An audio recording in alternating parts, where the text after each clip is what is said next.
we have a true generation trailblazer, Marie Tabarly. She's the daughter of the most famous of all French offshore sailors. You can see I'm excited.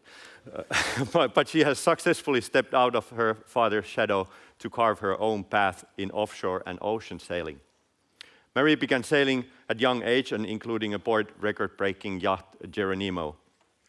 Today she primarily sails Pen Duick VI, a ketch built for her father's participation in 73-74 Whitbread round the world race.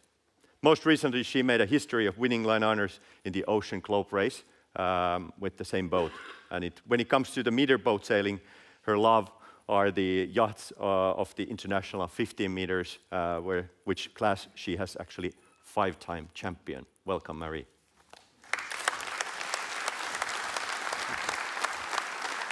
Was that all correct? Thank you. Hello, hello. We have a winner. Really sorry. Usually, all the time I do some talk, I can speak to you and very easily, but in English, thank you. I will read my paper. It would be better for everyone. So I was wondering for this talk if it was the age of the boat that makes it a classic or if it was a state of mind. I grew up on a boat called Pen Duick, like everyone knows. A boat I found beautiful, warm and unique, and a boat that was my home on the water. I've always loved this boat, the feel of the wooden deck under my feet, the smell of the varnish.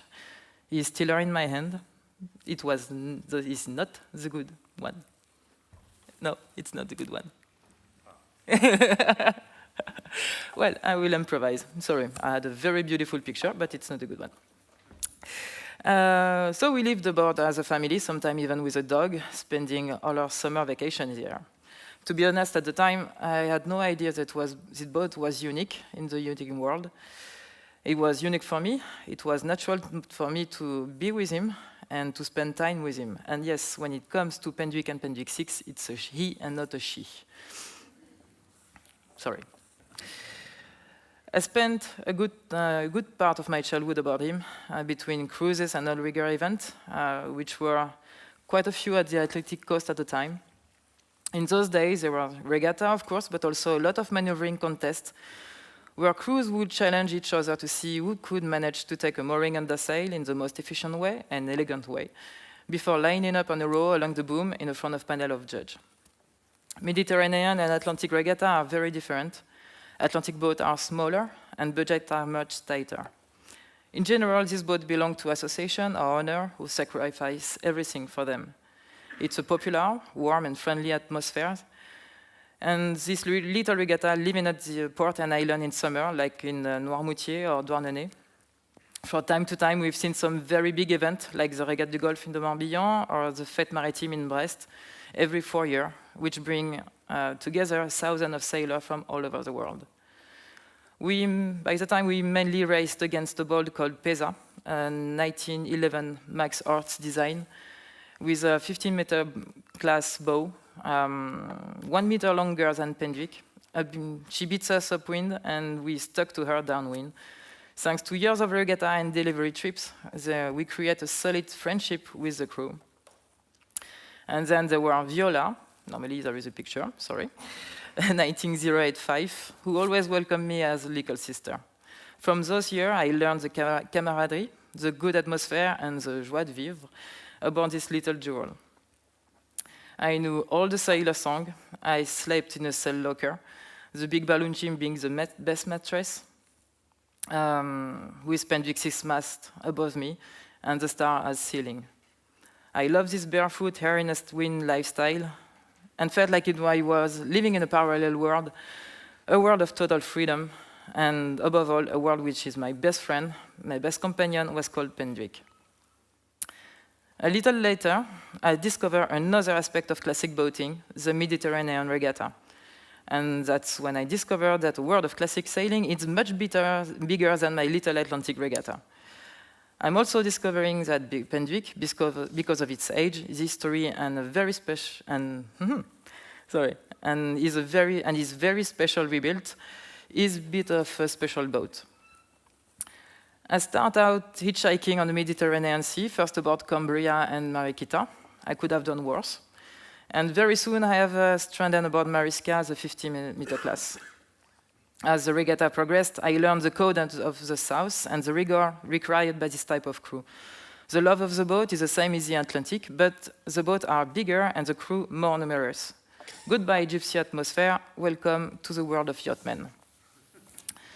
There were 7 of us living together aboard Pen Duic. Now there are 16 of us aboard Mariska, all living in a hotel. I'm discovering a much more professional organization, including for the smaller boat. I'm also discovering the pleasure of fighting for a boat and the importance of team spirit and coordination. On a classic boat, all the ropes are white. We are doing some yachting. So every time we change sail, there are kilometers of white ropes on deck, and which have to be stowed and reorganized at top speed. On the 50-meter, we don't have any winches. Everything is done by hands and with hoist. Above all, the crew movement have to be meticulous. All the boats are very narrow, and we don't have any safety line. Once the tactician firmly seated on the companionway gives the order to the next maneuver, the whole crew harmonize, no position being more important than another. Mariska wasn't the fastest boat, but we were world maneuvering champion. Before each regatta, we trained for 3 days, and every day we had a briefing and a debriefing. Everyone had a chance to express their feeling about the day, and together we tried to improve each position. I quickly became a professional on board, and the only woman on the foredeck in the 50-meter class. In 8 seasons, we won 5 class championship titles, and we were twice runner-up. For 10 years, we were lucky enough to live through one of the best periods in classical sailing, where on the water we managed to unite the 450-meter class, Mariska as a lady and Twiga and Hispania. And on the coastal courses, we battle against Moonbeam 3, Moonbeam 4, Mariquita, Cambria, Halloween, Helena of London, Shamrock, among others. On land, we were a grand bunch of friends, and at sea, we are hard-working professionals. Above all, we pull on our boat, pushing them to the limit, but always like gentlemen, like yachtmen. We know that we are holding pieces of history in our hand, and that the slightest mistake can put the crew at great risk. I'm very sorry, because I had some nice picture for you. and if you break something, you leave the owner with a very hefty bill. We love our owner, but love have limit. There are codes and tradition in this family: dialogue, solidarity, and exchange. There is elegance, discretion, humor, a lot of it. And above all, there is a respect for history and legacy, and a lot of hard work. The upkeep of this boat enables us to preserve our know-how to exceptional craftsmanship. We are proud of our boat, happy to see them sail, and even happier to introduce them to sailors on one more modern circuit. We are generally quite surprised by the technical level and the physical commitment demanded by this fine machine. The world of yachting is far removed from the image portrayed by certain magazines, which only shows this boat as boring. They demand seriousness, rigor, and a high level of expertise, because a rig that carries a 700 kilos boom needs to be respected. If a boat dismasts, there is a risk of death on deck. The captain of this boat teaches you what responsibility means. Anyone can be owner. On the other hand, not everyone can be a yachtman, guardian, or keeper. Classic boating is a big family.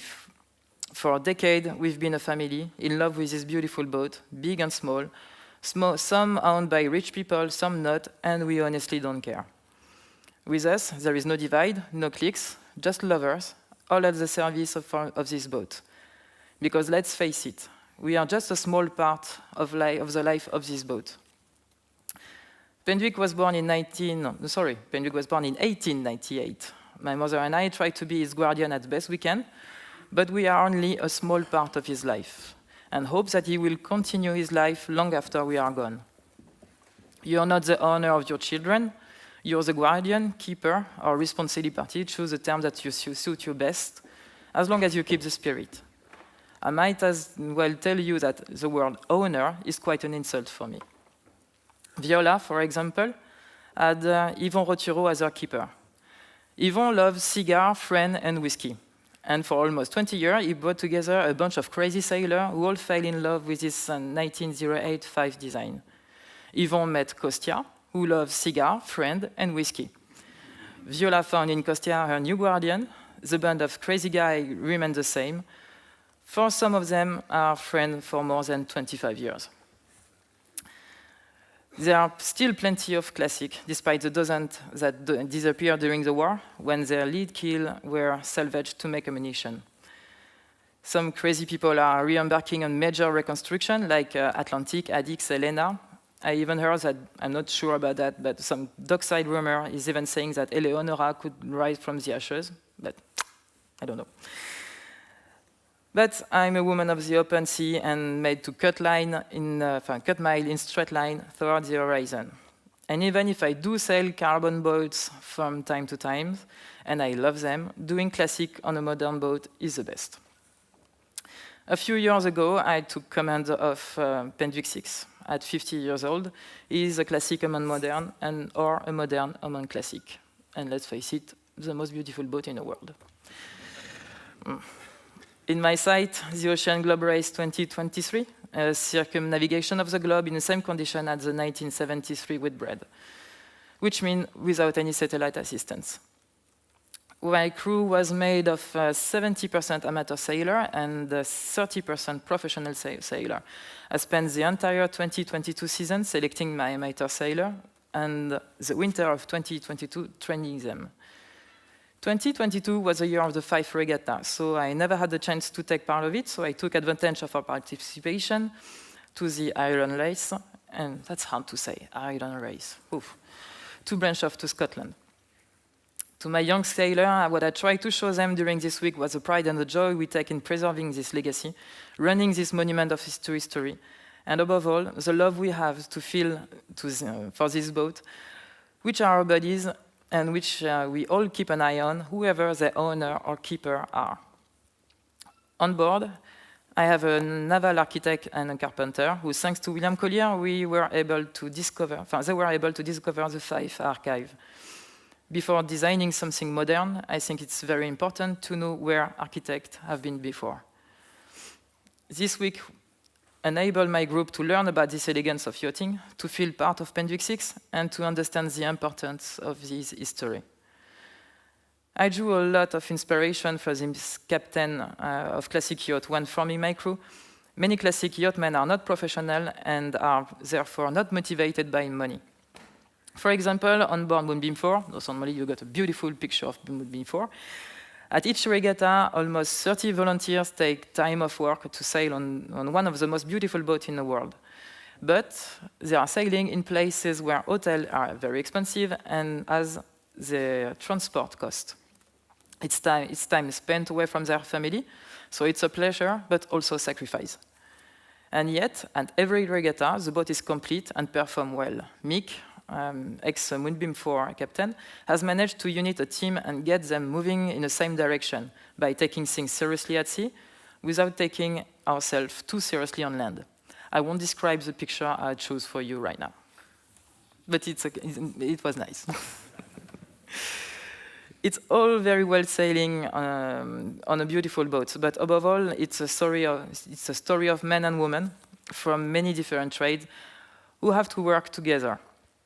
I spent an entire season selecting and training my crew so as to be ready in Southampton Harbour in September 10th in 2023. The race lasts 8 months, and in 2 years at sea, I never had to reflect on their behavior, whether on land or at sea.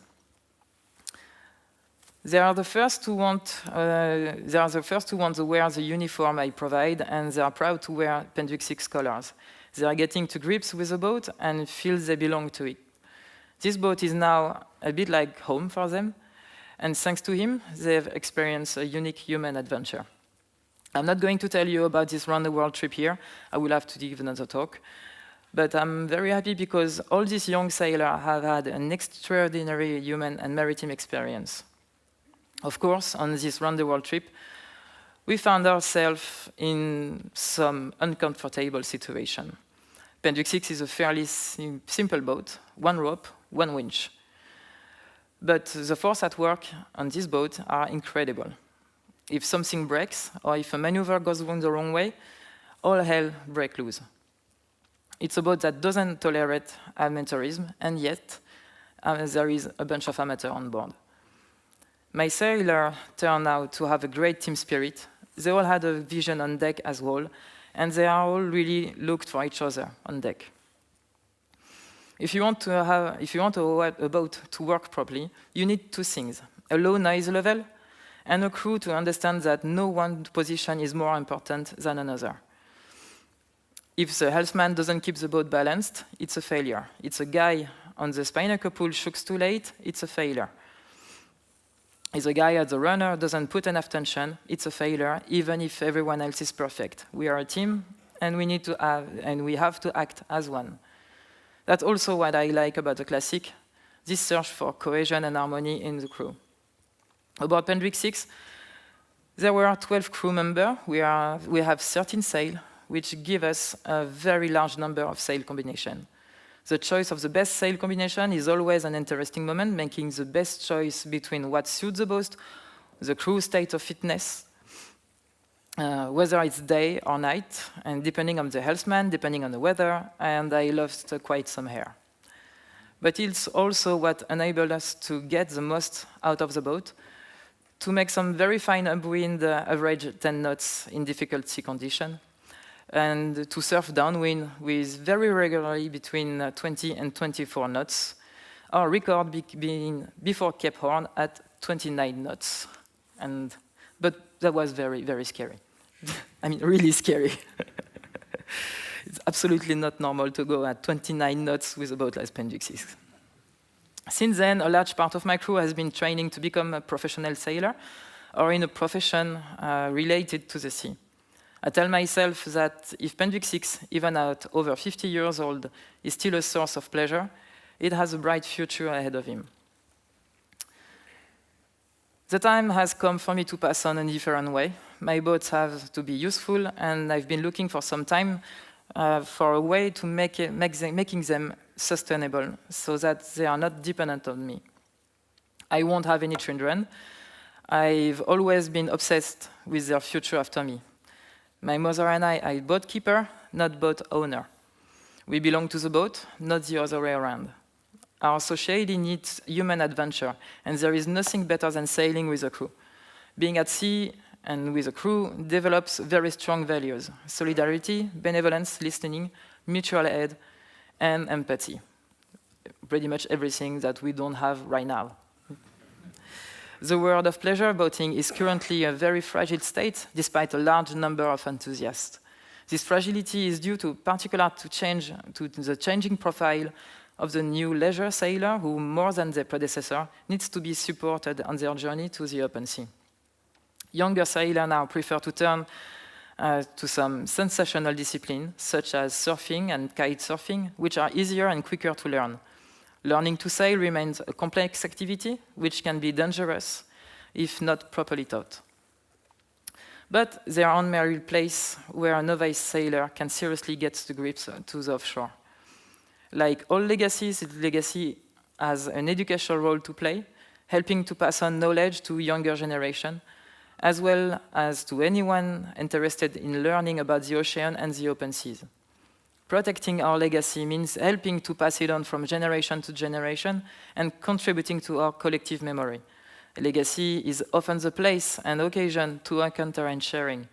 Legacy plays a positive role in the ecological transition and the preservation for our environment. We maintain boats. The youngest Pen Duick is 50 years old with plans for the future.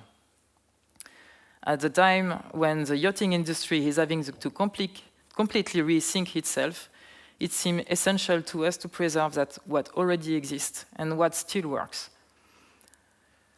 So I decided to build the Academy Tabarly. The Academy Tabarly will be a place where students can come to learn the fundamentals of offshore sailing, and where they will be accompanied in the realization of their sailing project. The Academy Tabarly aims to offer training modules adapted to amateur sailors, creating a structure that will set the standard in preparing sailors for the offshore. Our aim is to make yachtsmen and women as autonomous and responsible as possible in all areas: navigation, maneuvering, sail making, rigging, seamanship, survival at sea, everything. The 5 Pen Duick will be inside the academy. Pen Duick, the first one, will have a program of classic regatta on the Atlantic and Mediterranean coast. A crew will be formed every year, recruited by the French Navy, future seafaring professional or civic services. Pen Duick II and Pen Duick V will teach the first steps toward the open sea. Their size and operation, that these 2 boats are reassuring very seriously and are ideal for taking novice out for the first tack. Pen Duick III will be offered as Breton University every September onward to recruit 6 student sailors. They will be entrusted with the boat for a year, during which time they will have to organize its management. They will be trained all winter at the Tabarly Academy and will take part in all the work race. Pen Duick VI will teach the more advanced level by sailing offshore in more difficult conditions. And during its visits to Lorient, it will welcome on board to run the social project of the association, the Elemen'Terre Project. So I'm still learning about how to build an academy for them, so I need time. I never created a school before, so I really need time. And well, stay tuned, because in a few moments, I hope 1 year or 2, we can launch the academy, and we will have a big party out there with everybody inside. Thank you for your time.